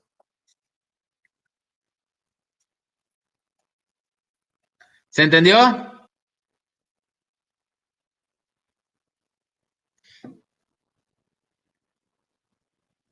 ¿Se entendió, chicos? Sí, profe.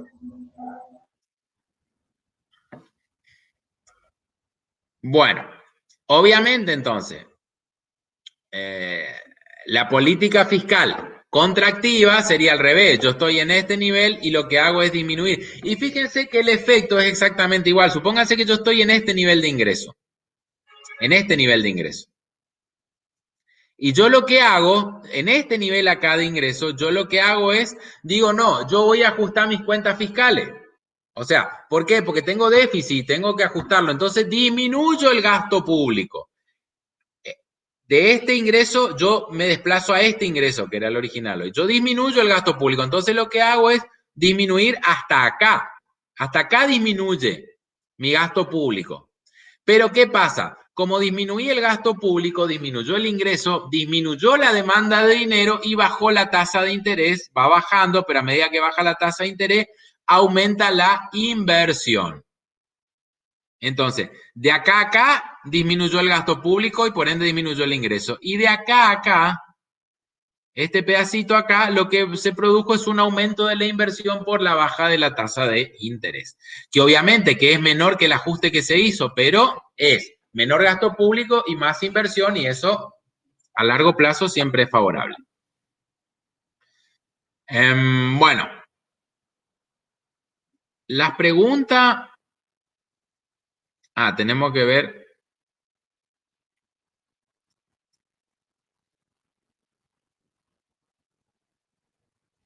El efecto de expulsión, ya les dije, combinación de políticas. Vamos acá. ¿Qué combinación de políticas? Y con esto ya terminamos. La combinación de políticas es una política monetaria y una fiscal. Así que vamos a ver. En este caso, por lo que estoy viendo, tenemos una monetaria expansiva y una fiscal contractiva. Fíjense esta filmina. Acá lo que se quiere es reducir el déficit fiscal, pero ustedes ya saben que si reducir el déficit fiscal es que el ingreso se te caiga porque disminuyen las partidas de gasto público, va a disminuir el ingreso, disminuye el consumo de la gente por el efecto multiplicador. O sea, tiene un efecto recesivo, entonces le vamos a complementar una política monetaria. Bueno, vamos a ver acá, vamos paso por paso, las políticas analícenlas por separado y después miren las dos en conjunto.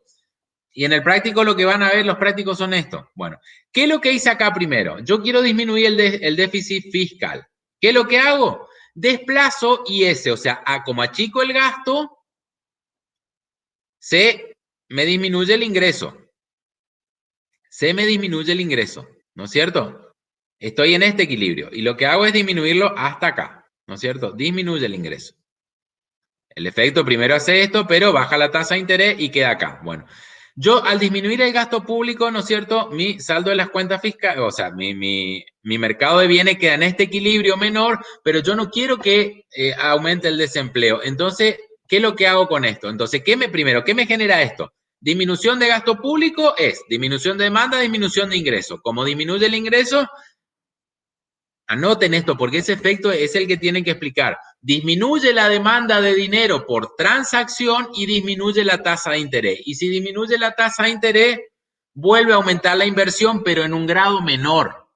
Y vuelve a aumentar el ingreso, pero en un grado menor a lo que originalmente se redujo. Se redujo de acá a acá y aumentó un poquito de acá a acá por esa caída de la tasa de interés. Bueno, entonces ahora mi ingreso está acá, no acá. Yo quiero volver acá. Entonces lo que hago es, aplico una política monetaria contractiva. ¿De cuánto? Y aplico la cantidad, o sea, expando la cantidad de dinero que me haga que me baje la tasa de interés hasta que llegue el ingreso de vuelta al punto que originalmente yo estaba. Entonces, ¿qué hago? Compro divisa o compro bono y aumento la oferta de dinero. ¿Esto qué genera? Que la tasa de interés se caiga. Al caer la tasa de interés, aumenta la inversión.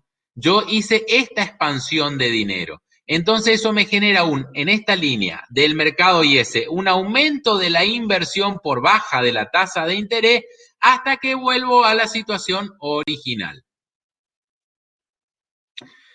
Entonces, síntesis de esto, chicos, es facilísimo. Disminuir el gasto público, equilibrar las cuentas, pero aumentar la cantidad de dinero. ¿Por qué no lo hacemos? Porque es un modelo de corto plazo. Eso hacerlo indefinidamente, lo que vas a generar es, o sea, sin expectativa de crecimiento de precio. Si disminuye el gasto, pero aumenta la cantidad de dinero en un contexto inflacionario, lo que tiene un aumento de precios fenomenal, pero no es lo que muestra el modelo. Por eso tengan en cuenta el supuesto de modelo de corto plazo. Acá no, en la inflación no entra. Entonces, lo único que vas a lograr es aumento de las variables reales. Aumentaste la cantidad de dinero, desplazaste L1 a LM2. Entonces, esa caída de la tasa de interés va a hacer que aumente tu inversión por IS. En IS va aumentando desde este punto acá hasta este punto acá, ¿no es cierto?, hasta situarse en un nuevo equilibrio. Y ahí tienen una combinación de una política fiscal contractiva con una monetaria expansiva. Si es de la misma magnitud, acá lo que disminuyó IS aumentó LM. Si es de la misma magnitud, el efecto es igual. ¿Cómo se contesta? Si yo a ustedes les pregunto, y esto es pregunta de examen y así se le contesta, y ustedes lo tienen que razonar. Fíjense, la pregunta sería la siguiente, y así se las digo. Hacemos una combinación de política fiscal, vamos a este no, hacemos una política, una combinación de política fiscal contractiva y una política monetaria expansiva. El razonamiento que se hace es el siguiente, bueno. Dos variables tienen que tener en cuenta. ¿Cuáles son las dos variables? La que me muestra la coordenada, lo que me está mostrando el modelo. ¿Qué me está mostrando el modelo? La tasa de interés y el ingreso. Bueno, entonces veamos cada una por separado. Si yo hago una política fiscal contractiva, ¿qué pasa con el ingreso? El ingreso cae en una. ¿Qué pasa con la tasa de interés? La tasa de interés cae. Bueno, Política fiscal contractiva, cae el ingreso y la tasa de interés. Ahora vamos a la otra política, la monetaria expansiva. La monetaria expansiva, ¿qué pasa? La tasa de interés cae también y el ingreso sube. Entonces, la respuesta es, la combinación de las dos políticas es, como las dos hacen que caiga la tasa de interés, la síntesis de la sumatoria de los dos es que la tasa de interés cae. Y eso lo ven ahí en el gráfico, ven que primero cae de acá a acá, de este nivel a este nivel, y después vuelve a caer a este nivel. Esta cae con la fiscal contractiva, de acá a acá, y esta cae con la monetaria expansiva. Con las dos políticas cae la tasa de interés. Así que, conclusión de esa combinación, cae la tasa. ¿Y el ingreso qué pasa? Y el ingreso con uno aumenta y con el otro disminuye, entonces el ingreso es indeterminado, porque va a depender de cuánto es cada política. En el gráfico las dos son iguales, por eso terminan en el mismo ingreso, pero si yo les pregunto en general, combino las dos políticas, me tienen que decir el ingreso es indeterminado, porque uno la hace aumentar y la otra la hace disminuir. Si yo expando el EM acá, sí, vamos a hacer, porque si no fue muy dura la recesión. Yo voy a expandir el M. Pero no lo voy a expandir hasta el M2, sino hasta acá en el medio. Fíjense que el ingreso de equilibrio va a estar acá. Sigue siendo más chico. No es tan chico como cuando solo hice la política fiscal contractiva, pero es más chico que cuando está en el equilibrio final. Acá lo que yo tengo como resultado es un ingreso menor por las dos políticas, pero ahí porque yo le estoy mostrando la magnitud de cada una. Y le estoy mostrando que lo que hice con la fiscal es mayor que lo que hice con la monetaria. Pero si no les muestro, la respuesta general es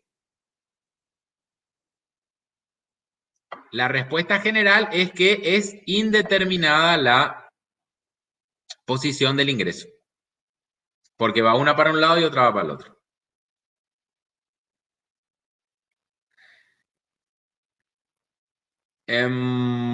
Bueno, y acá viene la segunda combinación de política que se van a dar cuenta que es lo mismo. A ver, vamos haciendo juntos. Quiero que usted... Acá hay una política fiscal expansiva. ¿Qué es lo que pasa? Pregunto. ¿Qué pasa con IS? ¿Se desplaza o no? ¿Para dónde? Y ahí que me digan cómo es ese mecanismo de desplazamiento. Que me expliquen lo que les expliqué.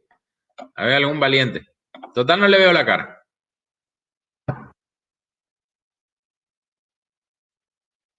¿Para dónde?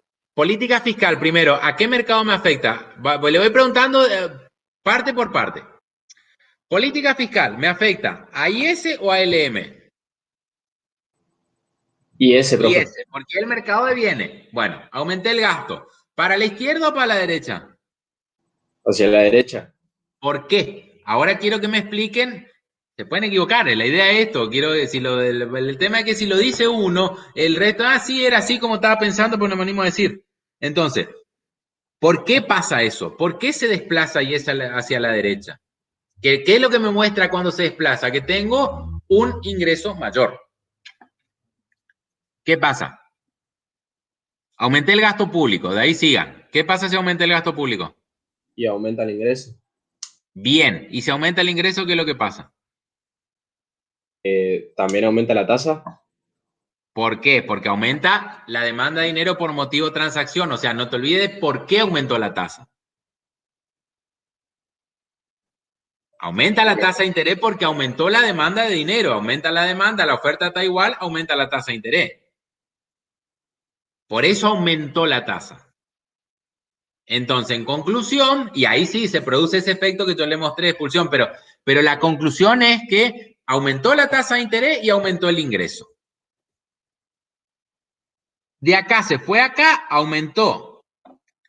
Estaba en este equilibrio. Aumentó la tasa de interés de I1 a I2 y aumentó el ingreso de I1 a I2. Y ahora hago una política monetaria contractiva. El Banco Central vende divisa. ¿Qué pasa acá? Quiero que me expliquen. Primero, ¿a qué mercado afecta? Mercado monetario. Bien. Si es contractiva, porque vende divisa. ¿Para qué lado?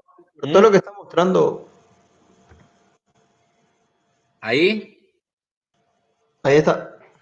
Sí, porque yo saqué para ver pero ahí les dejo nomás.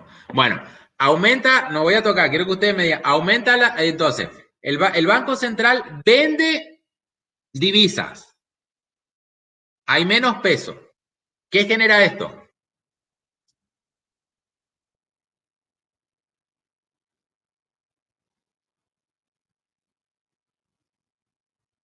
Si disminuye la oferta, ¿qué pasa? La oferta de dinero. Aumenta la inflación, la tasa, profe.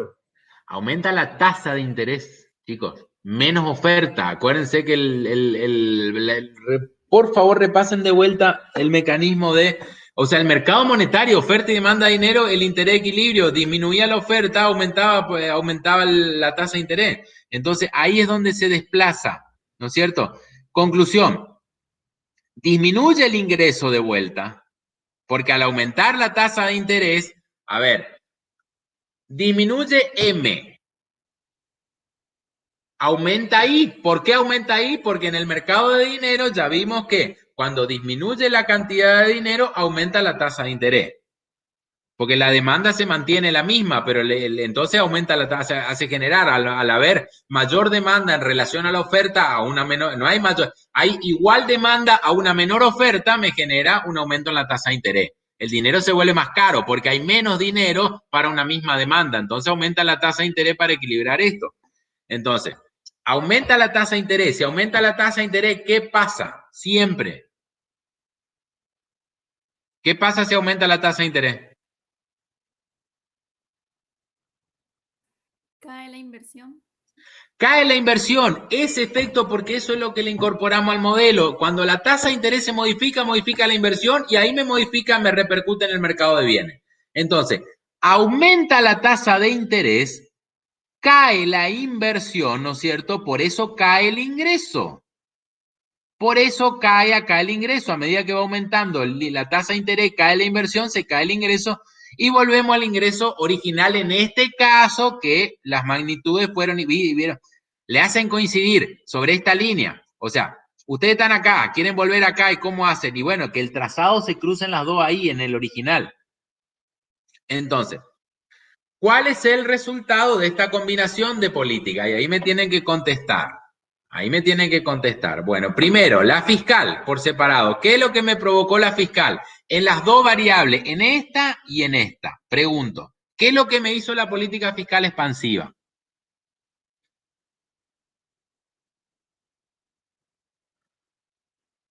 Pregunto, estoy preguntando, ¿qué me generó la política fiscal expansiva en esas dos variables?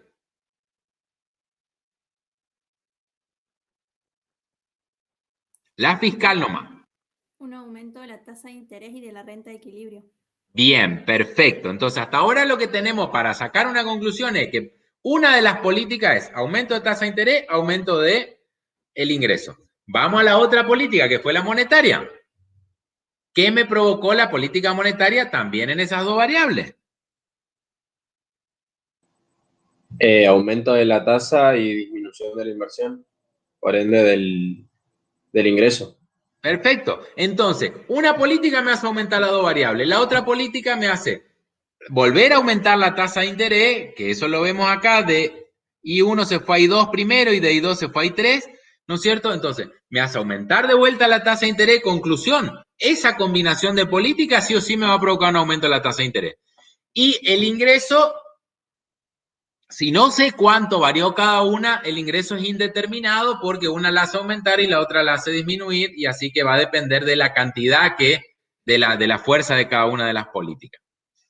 Bueno, ¿qué tan bueno es para representar la realidad? Les da una idea muy general, o sea, les da una buena idea, les digo, es una buena idea y realmente pasa. Si aumenta el gasto público, lo que pasa es que es incompleto para lo que ustedes quieren saber, o sea, porque al ser un modelo que parte de un supuesto de precios rígidos, en este contexto inflacionario, no está entrando acá el modelo. Así tal cual está puro, pero es una herramienta muy buena para empezar a analizar, Ya cuando veamos el otro modelo van a ver el efecto precio también. Pero vamos por parte. Lo que sí es, primero, académicamente es buenísimo porque ven cómo confluyen dos modelos respetando los supuestos que vieron de cada uno de los modelos y el comportamiento de cada uno de los modelos. Por separado, ustedes ven que en conjunto se respeta. Lo único que se le agregó es la sensibilidad de la inversión con respecto a la tasa de interés. Que eso en realidad es así. Después vamos a seguir viendo el mercado de bienes y vamos a ver que le agregamos eso al mercado de bienes. Porque en realidad la inversión, obviamente que es sensible a la tasa de interés y a otros factores. Entonces, el modelo es bueno por eso, porque les muestra cómo interactúan los dos mercados en un solo modelo, ¿no es cierto? Y realmente en líneas generales se comporta así. Y se ha podido demostrar que en un contexto que se puede ser considerado de corto plazo responde. De largo plazo no. Pero el modelo es de corto plazo y los supuestos lo dicen. Por eso yo les digo, siempre lean los supuestos. Bueno. Aparte, acá lo vemos lineal. En realidad, los modelos de calibrar es ajustar la ecuación econométricamente a lo que es la realidad, agregándole variables estocásticas, expectativa, y bueno, y ahí queda un poquito más complejo. Pero siempre sigue la línea, siempre sigue la misma línea y siempre sigue la misma línea de las políticas. Bueno, entonces, los mercados de bienes y dinero son diferentes. Son dependientes entre sí, lo que hace uno repercute en el otro, y la variable que la relaciona entre los dos es la tasa de interés. Bueno, chicos, hasta acá llegamos. Capítulo. Ya le digo, 5 de Blanchard y Pérez Henry o 10 y 11. Ya le digo, a mí me gusta esto, sobre todo el 11, porque el 11 les va mostrando en el modelo la política tradicional monetaria de Estados Unidos y cómo repercute en el otro mercado. Y mañana van a tener esto que van a ver que lo que van a tener que practicar, o sea, lo que van a hacer es repetir lo que vimos hoy. Así que repasen un poquitito las políticas. El mecanismo de transmisión es cómo repercute en la tasa de interés el ingreso cada uno de los movimientos, de una y de otra. Eso. Ténganlo bien en fresquito y mañana entonces yo le digo a Isa que empiecen con el práctico de ISLM. ¿Se entendió, chicos? En líneas generales, repásenlo, pero le pregunto, en líneas generales, ¿se dieron cuenta? Estamos respetando completamente las pautas del mercado de bienes y del mercado de trabajo. Lo estamos haciendo confluir en un solo modelo para ver cómo interactúan los dos. ¿Sí? Y cómo afecta la política o fiscal o monetaria en el ingreso, en la renta de equilibrio o en la tasa de interés. Bueno. Nos vemos entonces, chicos. Nos vemos, profe. Excelente clase. Hasta luego, gracias. Bueno, es la idea. Espero que el resto diga lo mismo. O es lo que uno busca.